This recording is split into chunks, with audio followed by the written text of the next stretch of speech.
Hello and welcome to Movie Buffs, a show that covers the best action films of all time. I'm your host, Shani B. You can find me on all the socials at It's Me, Shani B.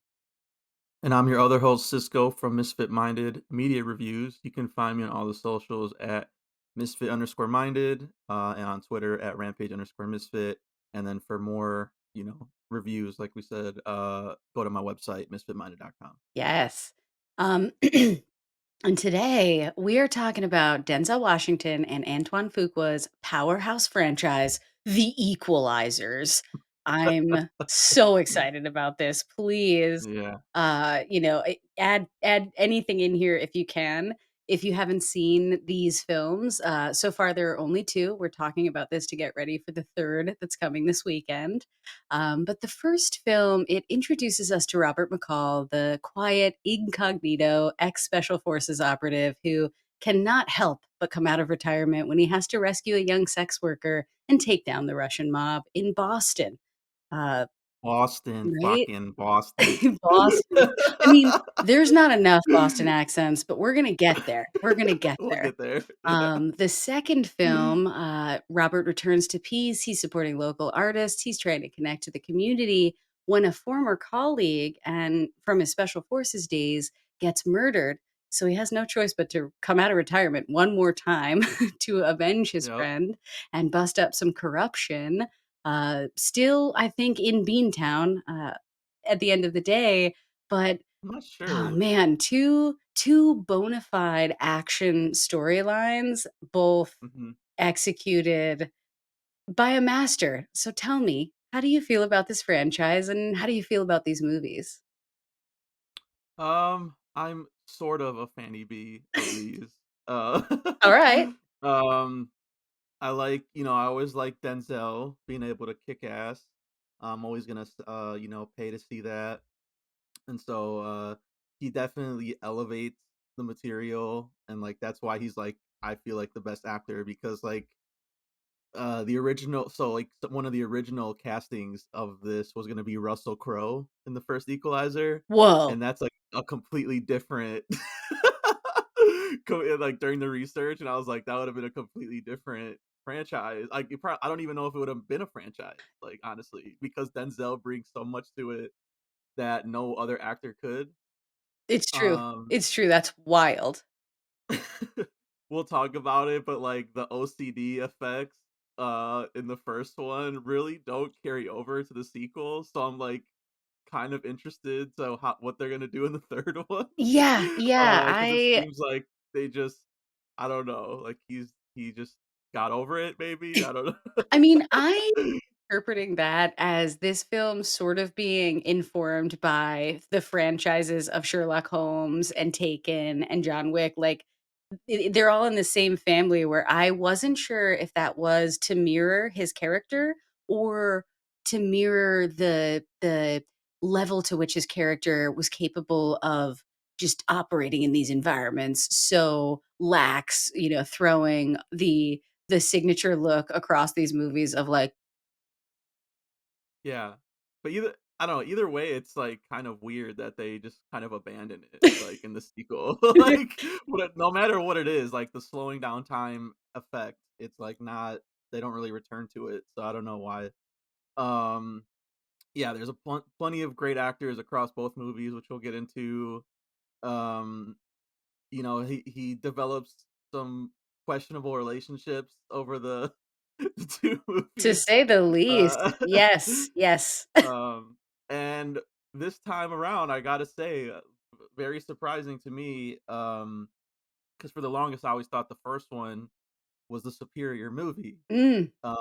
And I remember, like, when I saw the sequel in the theater, like, me and my friend who are, like, Denzel stans, we, like, made a whole day out of it. We were like, we got a couple of beers. We were Yeah. like we were like, "Dude, we're gonna go see Equalizer II, it's gonna be sick." And then, like, that's I feel like our expectation just wasn't, like, it didn't fit what Equalizer II was. Equalizer II was like an old man movie, like, to be honest. So, like, I don't know, I guess I was kinda disappointed in it when I saw it that time, but, like, revisiting it, I'm like, "Is Equalizer 2 better than the first one?" Like, I It's a think good it might question. be, like, by a hair, like, Pedro Pascal in it, versus A prince. Denzel. I feel like that's a pretty I mean, I like the villain in the first one, but, I like that aspect in the sequel that's, like, someone that's as capable as him because, like, the Russian mob, very reliable villains, but I feel like Denzel just picks them apart, like, easily in the first one. Yes, these are the strengths of the franchise that I think you're speaking to for sure, because I agree, historically, when I first saw this movie, I had a different relationship to these movies. So I think rewatching them helped me like orient and recognize why I'm a fanny bee because I'm totally into this. It's not my favorite franchise by any means, but it's super entertaining. And the action and violence and the way they're captured, it's exciting enough for me to, when I return to this movie, be like, "Oh, yeah, that is pretty cool."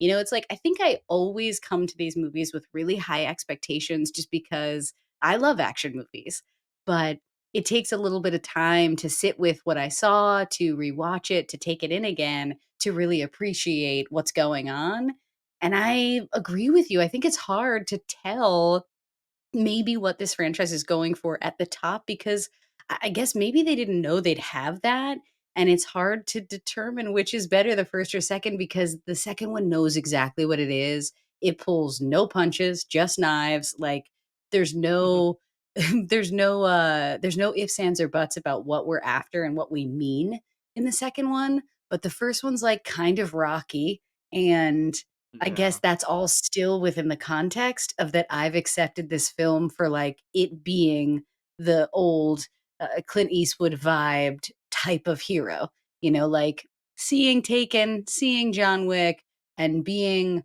this really interesting in between, like, rigid ex-military guy that doesn't have the charisma of the other guys, but his own charisma or something? Mhm.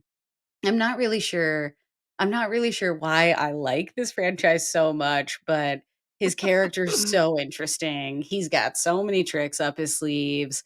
The the score is good, the Fuqua of it all is good. I I don't know. I guess, like, maybe I like the things that make this movie kind of cheesy. I think maybe that's Mhm. actually those are my favorite parts, you know? Yeah, and I wanna be clear, I still think these are, like, above average, like, action movies, I That's mean, for sure. there's a million of these, like, revenge equalizing movies, Yes. where Yes. one guy has to avenge something, John Wick, it's a dog, Liam Neeson, "They kidnapped my daughter," blah, blah, Mhm. blah, like and Yeah, I like the agree with you retribution storyline. on the flimsiness of the first one because it's like, one of my we can get into our, like, plot holes and questions Yeah. segment of it, Yeah. but I think my biggest hurdle when I first saw it and then even revisiting it, the Chloe Grace Moretz storyline just every time just does not work for It's me, and I just feel like really unbelievable. Yeah. it's like, it's always like she's playing dress up, like, and not because she's wearing all these, like, ridiculous, like, wigs, I but just feel like there's also, like, a Taxi Driver kind of ripoff that's yes, happening in that's that that's exactly what relationship. they're trying to go for. It's Yeah, and it exactly doesn't work. nope, nope. Well, I think I was trying to figure it out, and I think with Taxi Driver, like, she is so young in that, Yeah, Jodie Foster. yeah. Like, it's and so you understand how angry Robert De Niro is in Yeah, that this yeah. young girl is a prostitute, and, like, it's so ridiculous. And in this one, not saying that, being part of a sex trafficking ring isn't Yeah. horrible, but, Mhm. like, I think she was 17 at the time of filming it, but they're playing it like she is Jodie Foster's age in Taxi Driver, like, it's this young little girl, and it's just this weird, like, disconnect where it's like, well, she's an adult almost, Yeah, I guess, like, like, it's a weird thing where everyone else is culpable too, right? Like, Joe yeah. at the diner is out here being like, "Go make your living, Holmes." Yeah, So that it's was like, so weird to where me, are I we on this? know. Yeah, yeah. And even, I was surprised, like, when they slap her around the first time, and Denzel just, like, stands there, and I'm like, "Oh, you're just not gonna do anything?" Yeah. It Yeah, was yeah, it very would strange. seems it all seems, like, really flimsy and kind of dreamy, and I will say the first one doesn't feel very original on rewatch, like, there are things I No, remembered, and when I was rewatching, I think I agreed that, like, the Chloe Grace stuff doesn't really work for me, it doesn't fit, it feels like it's not what we actually needed for him to equalize, at all, you know? at all, Yeah. yeah. It coulda just been, like, I don't know what else they could have replaced it with, but it just seemed and then, like, she disappears, like, in the middle of the movie and doesn't come back to the very end, so Y it's like, well, it because they it kind of do Taxi Driver in the first act, which is, both one of the things I like about this movie and also one of the problems, that they do Taxi Driver where he goes and kills the entire Russian mob. He just marches into the house, kills everybody, and then the movie starts again when the real villain who's in charge or who the big bad I guess who's the big bad sent by the larger mafia comes through, and that's interesting because I feel like that's when the real Equalizer story begins of sort of this man basically being mirrors of these villains, but for good, right? Sort of seeing David Harbour, who is the corrupt cop, and being like, hey, this badge used to mean something, man. And I kind of figured it out. being I the figured equalizer in that sense. But figured out go ahead, go ahead. Yeah. I figured out what they could have done. You Yes. completely Put cut out put the on the Chloe Grace executive Moretz hat. Give stuff. it to me.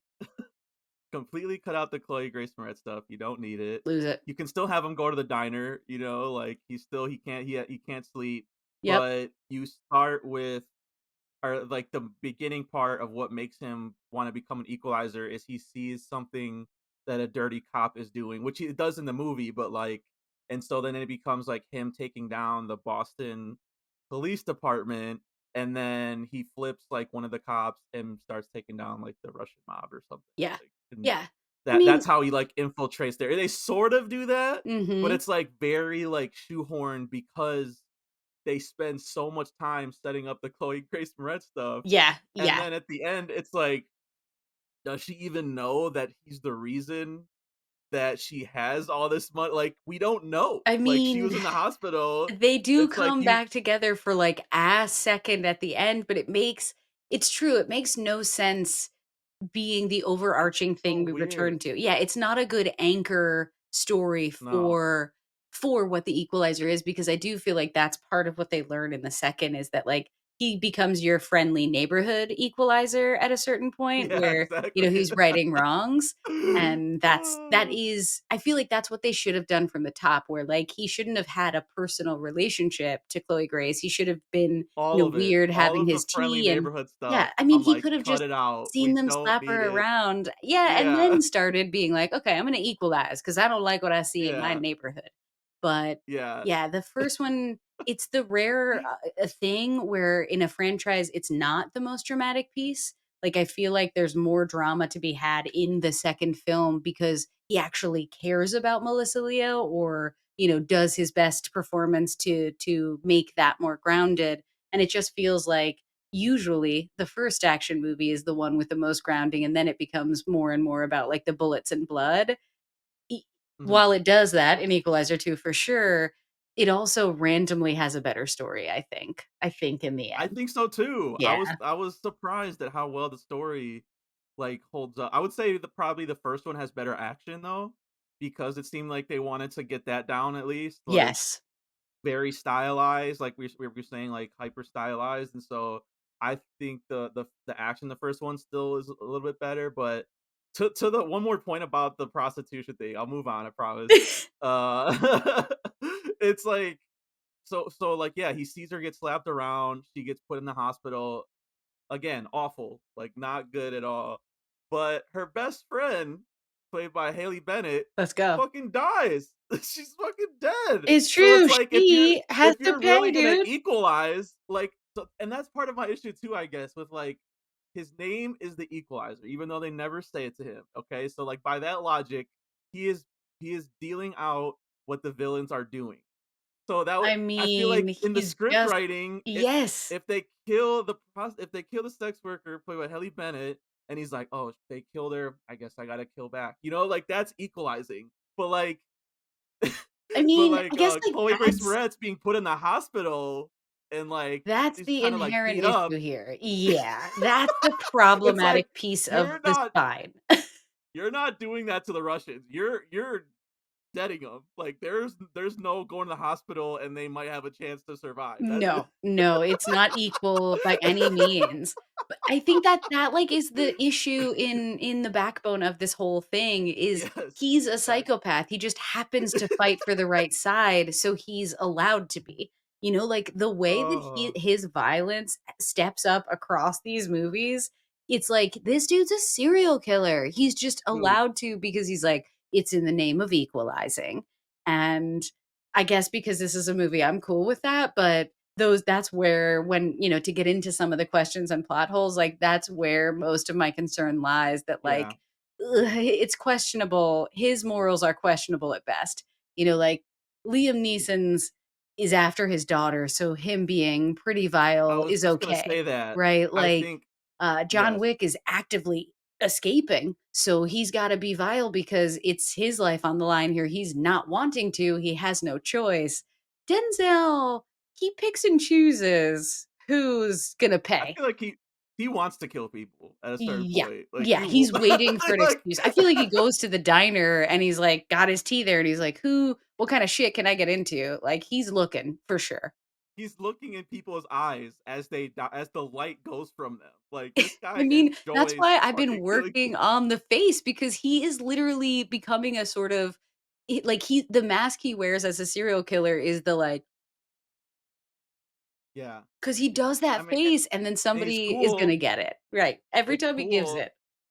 And I was, I've been revisiting other Fuqua movies to get prepared for this. So And good. I will say that one kind of common thread that I've noticed is that you can have the kind of psychopathic killer. So, for example, The Punisher was just Yes. on TV the other day, the original, and in that one, there's no like Thomas Jane knows he's a psychotic piece of shit. Like, he's a psychotic killer. Yes.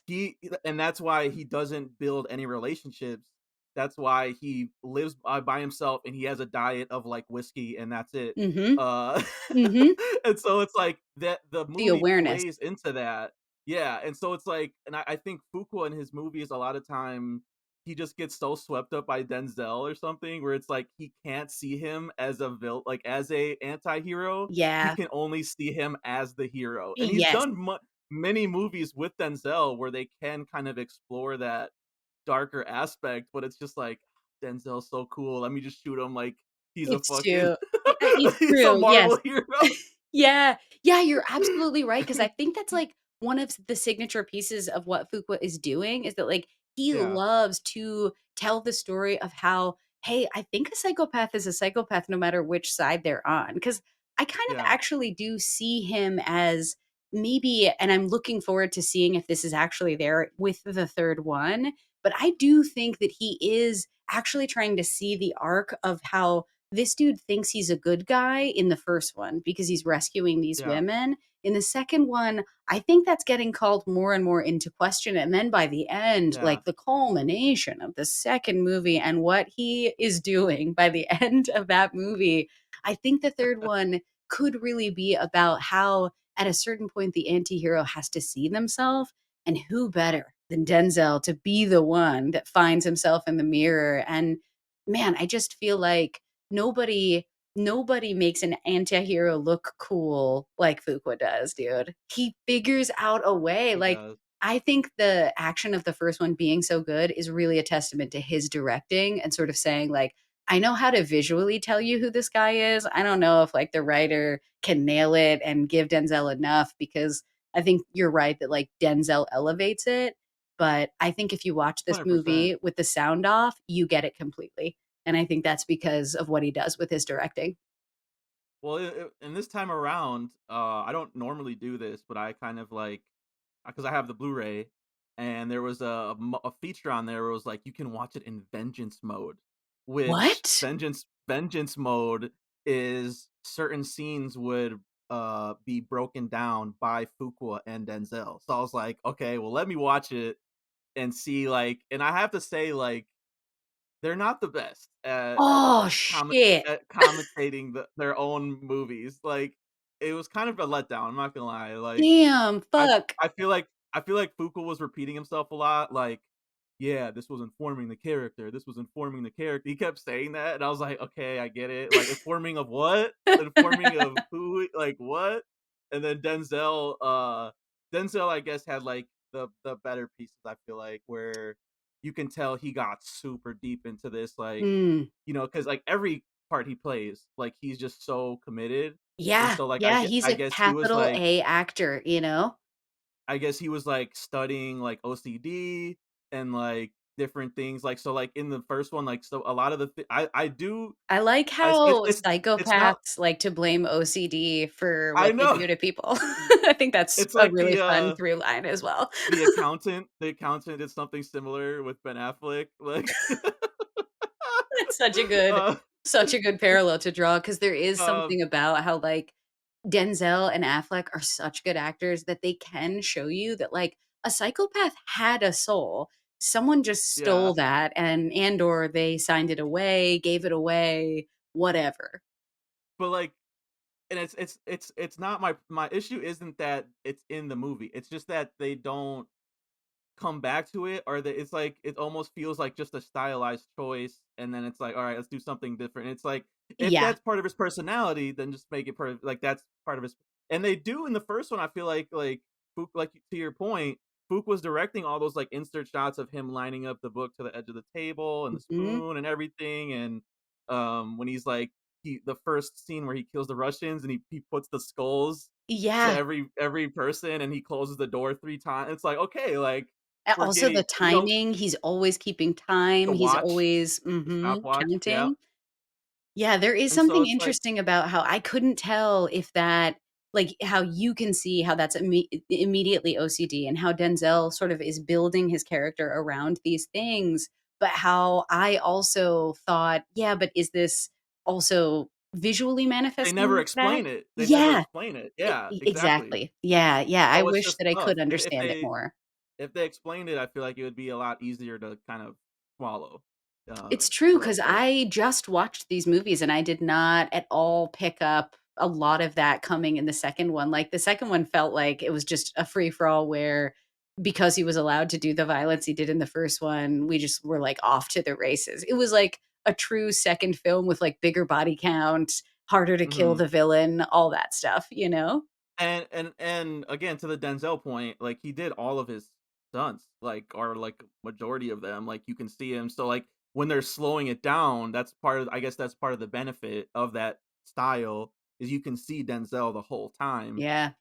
doing it, and, to his credit, in the vengeance mode, he was talking about how he practiced these fights, like, thousands of times, like, just doing the moves by himself so he could do it as fast as he could, and even, like, the stunt choreographers and like the trainers were like, "Yeah, he's really fast. Like, he's faster than you would think at his age, because he's getting up there. He's getting up there. So, I mean, it's uh, true. Yeah, that again, that's a testament to his performance and like how even though this movie is okay, I can't help but still compare him and Fuqua to like the greats of their kind because there was something about when I they're was a pairing. They're rewatching definitely yeah, when I was yeah. rewatching them this time around, I couldn't help but think of like how Coppola existed, how like The Godfather is like no one's ever going to touch it. It's perfect forever but, like, he didn't always nail it. You always knew it was his movie, but sometimes it, Mhm, like, was Heart of Darkness.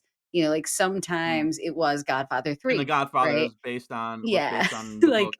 Yeah. sometimes his vision couldn't quite be translated as the artist he was, and I think in this example, like, that's coming through with, like, Fuqua being able to take an anti-hero and make art out of that, and the same with Denzel. It's just they're, like, doing that against the backdrop of, like, a man whose vengeance is flimsy at best and whose, I guess the story overall is flimsy at best, like, maybe there's something to that, because the guy who wrote this, they've all collaborated together on plenty of films. Yeah. I have his name written down, but but I feel like let's get into the filmmaking. That's I think that's a good segue here. yeah, for So sure. Let's go. yeah, all three movies are written by Richard Wenk and directed by Antoine Fuqua. So Richard Wenk directed the Magnificent Seven reboot, Jack Reacher 2, and then most recently The Protege with Maggie Q. And then Fuqua, you know, we just did The Replacement Killers. That was like um was that his first movie? I think. Yeah, Yeah, I think yeah. that Yep. was his first movie, Mhm. and then Training Day, you know, which No won sophomore Denzel the slump here. Oscar. So, Uh-huh. yeah.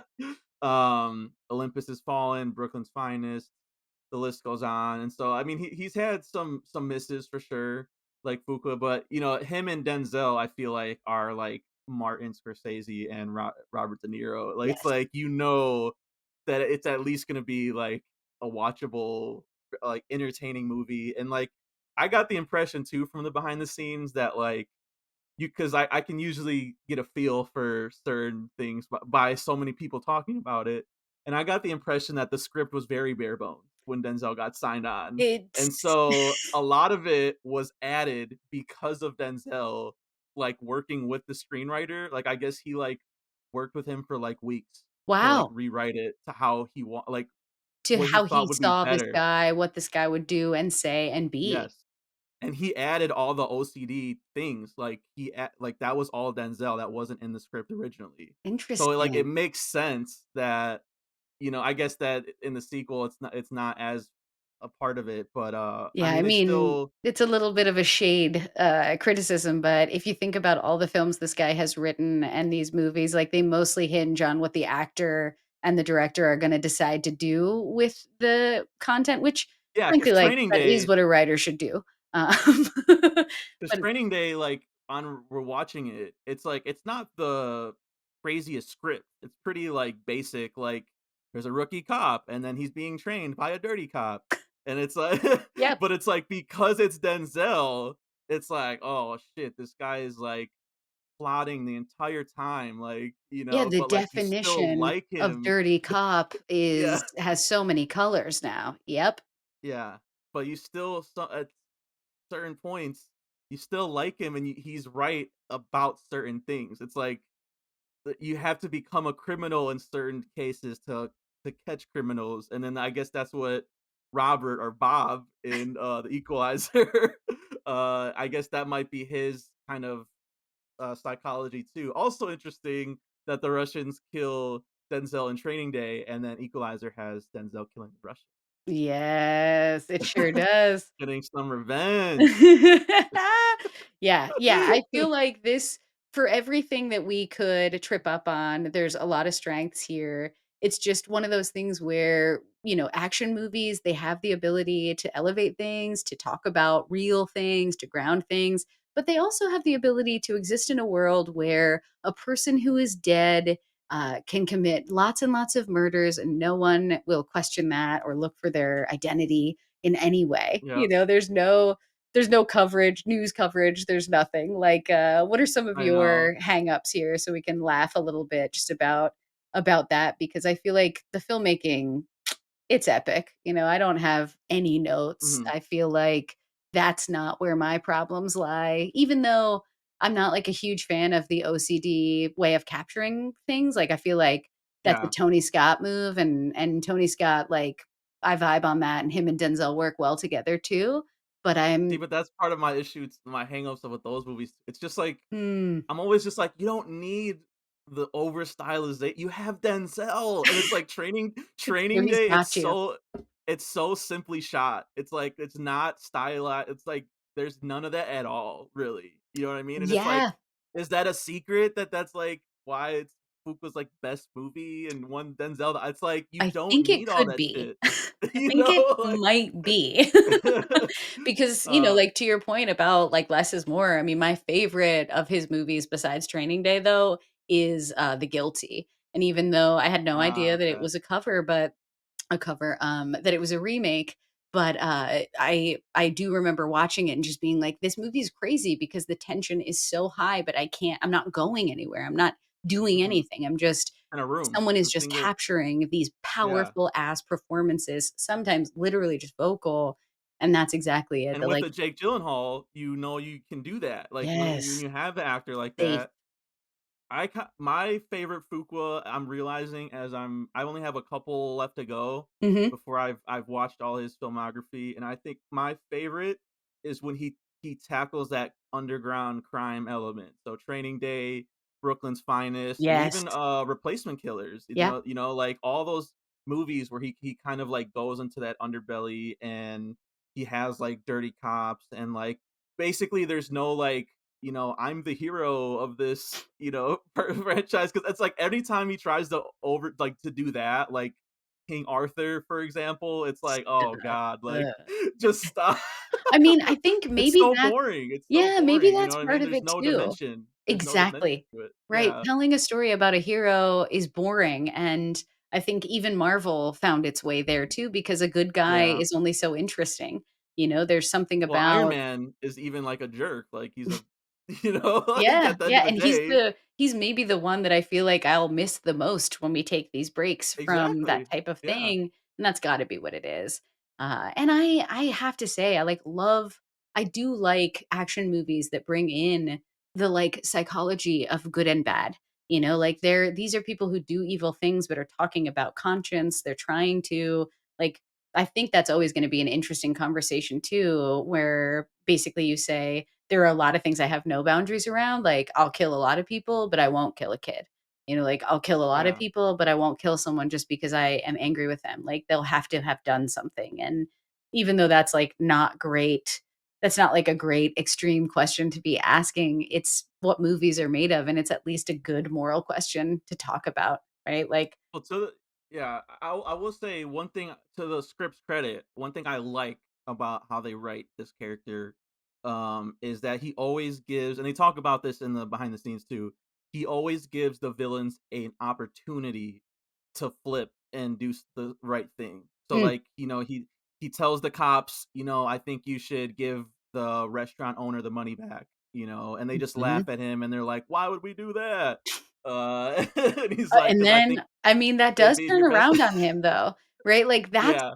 that is maybe the one interesting part about the first one is that, like, he does try to be the neighborhood friendly equalizer and, like, immediately gets smited because those dudes are murdered by the criminal element they were beholden to, Yeah. right? Like, there's Uh, almost like a they were just following orders element to it, which is kind of mhm. interesting. So there's something nice about how he has been made to follow orders and now he gives a choice. Yeah, and the other thing I like about it that I think separates it from this genre of revenge movie is that he doesn't use guns. He does not use guns. That's true. In the first one, He uses uh so many knives. so many different, it's like that's another, it's like like, one of his rules, I guess, is like, I'm not fully into the past life I had, maybe like because I'm doing everything I can to like use stuff around the room and not a gun. Like, Well, I mean, I like, know it's I like feel like flimsy logic, he but uses a gun for, like, more practical reasons, but when it comes to kills, they're always up close and personal. Because I feel like in Equalizer II, he kinda hits that wall where it's, like, hard to not use a gun or at least the scope, well, in the you first know? one at least, Yeah, the entire the you can go through the whole movie. The only time he ever uses a gun is he puts it behind the villain's back, and he's pulling the villain's finger to pull the trigger. So he himself never so uses a baller. gun. Yeah. Yeah, I So, mean, obviously, we gotta talk about the, like, kills here because I feel like, yeah. stunts and kills, they go one hand in hand here because of all the combat that's happening. But, yeah, I Mhm. do think I like that action movies are trying to do better at just not shooting everything up and, like, having creative kills because, man, the knife work and the combat fight stuff with the knives in this, unparalleled. Like, what other action movie really has that much going on with knives, with knife fights? John Wick. That's like the only one I could think But of still, off John the Wick top. has the knives, but it's popping mad guns off, right? Guns It though. can't stay away Yeah, from guns because true. obviously they're doing too much. That's his bread and butter. Yeah. Um, yeah, like, I guess if we're getting into the sequences now, like, that first thing in, the first fight in Equalizer when, like, Robert shows off his skills for the first time is so epic and so, like, unexpectedly gory and gruesome Well, that, like, yeah, it's like I we go have 0 to to 100 with him. He jumps yes. off the cliff. He doesn't fall off the wagon. That I mean, I feel like that is might be the best scene of the franchise, in my opinion, just because that gets to, like, what he's about. He gives them a chance, he I wanted to bring this up. He brings the $9,800. I don't know why he brought that To buy her amount. freedom. Yeah, that was It wild. was That's such a true. weird amount of money, like, and they're like, "You want to buy it for 9,000?" He's like, "9,800 cash." It's like, why was that all he had in the bank account? Yeah, Like, like, it was just did he very check the confusing. inflation rate on, trafficking for young women? It is a random thing, but Uh, an interesting but he gives element them a of chance. He gives them exactly, of making sure again, we don't forget there's a moral something there. It's just been warped by service or something. and you get the stereotypical, like, Russian guy being like, "You fucking Americans, all you think you can come in here Oh, man, with the your righteousness. fucking money." Yes, you'll always get a good righteous villain in these movies for Uh sure. And then, yeah, he just I mean, in that one fight alone, you get, like again, no, only gun is the behind the back part that's in that scene, but then you get, like, shot glass to the eye, that was fucking gross, Yep. you get, like, corkscrew through the mouth, and then, Oh, again, that's one of the ones where he stares at the guy as he's, like, pulling it out, like, gives maximum, like, "I'm fucking you up," like, "This yeah, is the like, last thing you're gonna see before you die," so like serious. Yes. and then and So then, intense. uh that final, like, the main guy who was doing all the talking or whatever, Mhm. he's bleeding out on the floor, and he's, like, talking to him like, "Your heart is flooding right now.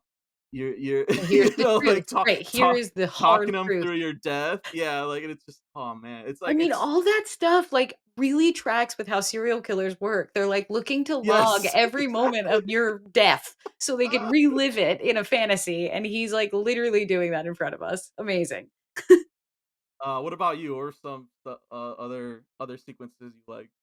I mean, I agree. I think the reveal and setting the tone that way is what is something I love about these movies is that they start so Great. high up and they're not coming down. They're just going higher. I feel like the finale of the first film is just amazing. Like Yes. he yeah, everything gets wrapped up, like, nice and tightly with his friend, the security guard, and the nice human story that was happening there. He basically has to abandon everything, and his true full self comes out, and like, it's even deadlier than we had seen, like, it's the home alone of it all and the ability to It's use very all the tools. Yeah, so creative, so deadly. The Tech 9 nail gun, like, where can I buy one of those? Just a model for fun to role play. Like this that is a real gun. You can get that. yeah. I found that in the research. That is a real gun. Wow, just a Uh, mod, baller mod. yeah. Yeah, I think that might be too why I always liked the first one for the longest time better than the second one because for years I worked in a hardware store, like, very similar Baller. to the Home Mart, which is in this movie. Let's go. And, so yeah, it was I mean, I feel like this was obviously, like, a Home Depot-ish, like, that's what they're going for. Mine was, like, a little more local, so not as nice. Like, that break room was, like our break room was not that. Like, that break room was super nice, like, decked out, like, and so I was so every time I'm, like, kinda looking for things, but, like, and I'm just reminded of that job where it's like, okay, yeah, the electrical department with all the fans going on all the time, I remember that, Yep, like and I always said when I worked there, I was like, "If there ever was a zombie apocalypse, this would be, like, the best fucking place to go." yep, Like, everything you you need is have there. everything you need there. Like, That's right. so the fact that Denzel uses his home turf to kind of, like you said, Home Alone, the shit and, So like, smart. make barbed wire traps and use these drills and shit, like, it's oh, man, I love it. I Yeah. Yeah. Yeah, I let's couldn't talk agree. about the favorite kills because obviously mine comes from that period of the Yeah, movie. Ugh. go ahead. Yeah, you go ahead. Segue, Yes, setting you up. yes. Oh, man. Okay, yeah, I think for me, my favorite kill is gonna have to be, this the skull, like you mentioned, like, just drilling the skull through the The head. drill through the head. It's next Yeah, level. Yeah, it's next yeah. level. It's one of those things that So also brutal. is like a random rite of passage. It, like, happens in a lot of movies, and each time I'm always like, "Who's gonna do it better or different?" And just a honk and drill this time around really gets it done, and again, he's, like, making this face where you're like, he's enjoying it, but he's doing He's everything he can not to enjoy it. Like, he's it's fighting the pretty joy in these moments, especially in that I kill. know. It's just too good. Yeah, it's but even the way they set that up though, I do wanna, like, break it down because it's like, he, like, lays the trap down, and then they're like, "Okay, we gotta go backwards," so the guy will walk backwards into the drill, like, Yep. it's like he's plotting everything 10 steps ahead at all times. Yes. So so that's why you get that payoff. Yes, yes. Yeah. Yeah, it's like the level of planning, again, that a serial killer who obsesses over these details could come up with, and I guess that's maybe why Denzel leans into the OCD of it all and is looking for all of the details and maybe, like, the reframe of resourcefulness, being a Mhm. part of it too, that, like, anything he sees, he can turn into a weapon, and I Yeah. guess, like, that's an important skill for the modern hero. In lots of movies, we're seeing all of the heroes and anti-heroes have to find a way to murder someone with everything in the room. True. Yeah, and, like yeah, I don't know, I was thinking about the nail gun too at the end, which, like, the villain in the first one too, like, is, like, I do wanna shout him out because I feel like he, Yeah, he's it scary. matches up with Denzel very well. Like, Mhm. this even the nonviolent scenes, like the scene where he, like, goes to his apartment and they're kind of, like, feeling each other out. I fucking love that scene because he's like, you know, "You were at this place," and Denzel's, like, again, ahead of him, like, "Oh, yeah, yeah, I was there." And he's like, "Yeah, I paid cash. How did you find me?" Like, and they're Yep. just, like, going back and then he's like, "Aren't you Yep, gonna yeah. leave me your card?" He's like, "I gave all those out." Shit. Mhm. Like, you know it's going down, you know it's and then he has, like, the secret cameras and stuff, like, um so yeah, but I guess my favorite kill God, it's so hard between I guess I'd have to go with the corkscrew because I just feel like that's such a badass, like because even before he puts it through the guy's mouth, he's, like, using it as, like, boxing. Like, he's Yeah. boxing with the corkscrew is, like, on his fist, like, it's so hard. Baller. It is. It's so it's true. Yeah, he has, like, a swagger in his kills, which are really cool, and, yeah, I think the second one, I just mostly always return to the knife stuff, and I just feel like the big ending and the way that he A defeats. harpoon the harpoon through the eye was my and if we had to go for the second one, my favorite kill, that was my favorite for Yeah. Yeah, the I second mean, one. It's I pretty he almost cuts off Pedro Pascal's head with the knife, and yeah. I just it's crazy. It's a wild kill. But, yeah, They're I wild feel movies, like wild movies. this franchise is good. I'm excited about the 3rd one. I'm excited it exists. Like, I love Denzel so much. I love that he gets to have the late chapter of action franchise that, Gerard Butler and Liam Neeson's are getting, right? Like, he deserves Mhm. it, and, yeah, this is man, there are no fucks given about how violent these movies are. There really isn't. I don't like that's why it's just it's such a, interesting, like, franchise in that because it's and again, this is based on a, TV show like we talked about with Mission Impossible, like an old TV Yeah, which show. is I so never wild. watched it, Mhm. and I but I doubt because it was on network TV that it was this fucking violent. Never. Like, there's never Yeah, I mean, I guess I never know they this didn't far. have great ratings, but there's no way they let this kinda stuff fly. Absolutely not. Yeah, but I mean, again, Denzel, just committing himself 100%. I love it. And like you said with the swagger, like that was one thing Denzel talked about in the behind the scenes that for the choreography, one thing that he was trying to go for was like because he would be so cool under pressure. Like if you watch those fight scenes, he's like never straining himself. Like he's just like Yeah. doing it the most efficiently and just like yeah, just like it's just like he never like not smiling again, nonplussed, but like just doing it the most efficiently that he can. And yeah, it's again like Saw, Home Alone. mixed together. Yeah, yeah, seriously, it's the best of all those things. Jigsaw. It both is informed by and informs all the franchises around it, and so, yeah, this is a good one, and I'm glad that we get another chance to talk about another, big franchise. What a crazy year this is that another franchise is coming down the pike, and here we are discussing. Yeah. I Ah. wanna can I drop some really quick special features for you Oh, that hell I yeah, found out? drop them. Okay. Well, I guess the one thing that Denzel said too with the at the end, I love how they shoot, like, when the sprinklers go off and, you get the slow-mo water on Denzel's face while he's killing the bad guy with the nail gun, Yes. so sick. Yep. Denzel was like Denzel was like, "That water wasn't warm, by the way, that was cold ass water." Sure was. Sure was. And he goes, "That's alright, though, that's alright, it's my job." I was like, "Oh, man, I fucking love Denzel." Me too. God, Denzel is the best. And also, I have to name that, like, both of these movies end in water. They're like, I feel like so Mhm. many of Yeah. Fugua's movies end in True, water with, true, like, some yeah. powerful dramatic rain, and I love it. Yeah, and the second one, the finale's in the storm, the hurricane basically Yep. coming through. Nicholas Winding Refn was supposed to direct the first Equalizer. Can you What? can you imagine that? He was all set to go, and then he got replaced, That's but so wild. that would've been honestly, I kinda wanna see like, we kinda got it with Drive, but I feel like this franchise would be very different tonally, like Yeah, and wow. yeah, I don't even know what to expect, but that's so interesting, and I just love the respect, right? Like, an auteur was gonna yeah, be at the helm of this, and I just love yeah, that, like, an action movie either gets way, that respect.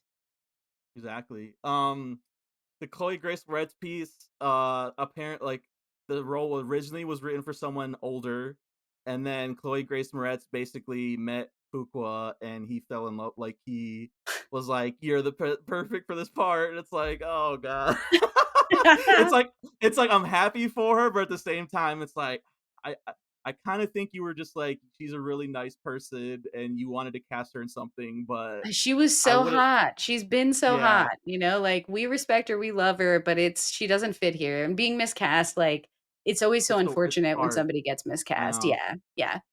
And I guess this is the last thing I'll say, but like she also was doing research, like she followed sex workers around and stuff. And I guess the one thing that they said to her when they first met her, they were like, "Oh, you're too skinny. Like you would never keep a man around, like being that skinny." And so she gained weight for the role. Whoa! What? Yeah. Amazing, amazing. God, a couple of actors with So, capital A's. We got Denzel rewriting characters and Chloe Grace following Pedro sex workers. Pascal, Melissa Leo, Dude, Bill Pullman. Melissa Leo of it all is so funny. I mean, I she's love here, her. she's I love her there, in she this has an franchise. Oscar. We didn't talk about her, but like her and Denzel's like friendships, I thought was so cute in the two movies. It's like, you know I what I feel mean? like they're both, like, such grounded people, so I think that's why in the second one, I think the emotional story feels more valid because he does have more chemistry with Melissa Leo than Chloe Grace. Like, he always has chemistry 100%, with little girls, 100%. He's always like, "I will protect all little ladies." That's But why it's so weird that I was telling you like they fumbled the bag on the Equalizer 3 marketing. Like I didn't even know that Dakota Fanning was coming back. I'm like, that should have been hello? your marketing right there. Like, It's what the huge. fuck? Yeah, it's huge. I know, I know. I'm disappointed because So I love Dax so much, so I'm really excited for them to be reunited so weird. and to see Yeah, where I don't this know. goes for sure. Same, same. Awesome. All right, cool. Yes, that wraps it up for us. Let's remind the people where they can find us. Yes, get your fix and follow the show at We Stay Buff on Instagram, YouTube, Facebook, TikTok, and Twitch. Follow me on all the socials at rampage_misfit and misfit_minded. And for more in-depth coverage, visit my website, misfitminded.com. Take us for a ride and subscribe to the podcast on Spotify and Apple Podcasts. And please leave us a review. 5 stars, 5 stars, 5 stars. And you can follow me on Instagram, YouTube, and Facebook at It's Me, Shani B.